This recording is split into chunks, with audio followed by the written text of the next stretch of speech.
Asia Siowo! Witajcie! Dziś pokażę Wam, jak zrobić bransoletki z patyczków laryngologicznych. Szczegółową listę wszystkich potrzebnych przedmiotów znajdziecie w opisie tego filmu. Patyczki wkładam do pojemnika z wodą i zostawiam na około 6-8 godzin.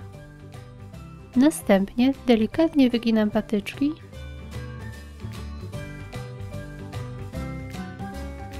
i umieszczam je w szklankach o 2 średnicach. W taki sposób uzyskam mniejszą i większą bransoletkę. Zostawiam na minimum 8 godzin, a najlepiej na całą noc. Ostrożnie wyjmuję patyczki ze szklanek. Teraz czas na dekorację. Pierwszą bransoletkę maluję lakierem do paznokci i odstawiam do wyschnięcia. Drugą pokrywam na środku klejem i obwiązuję sznurkiem.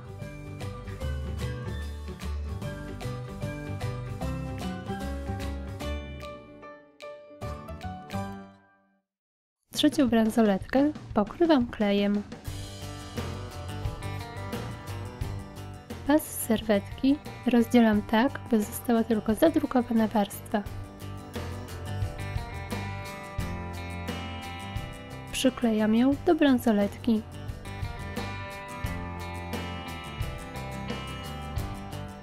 Odcinam nadmiar.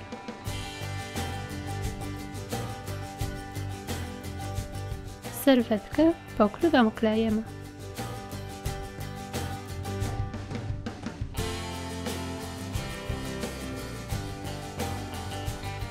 I gotowe! Takie bransoletki to prosty sposób na wykonanie oryginalnej biżuterii. Możecie je oczywiście ozdobić według własnego pomysłu, na przykład pomalować farbami czy przykleić drobne dekoracje. Mam nadzieję, że filmik Wam się spodobał i sami zrobicie podobne bransoletki. Pozdrawiam! Pa, pa!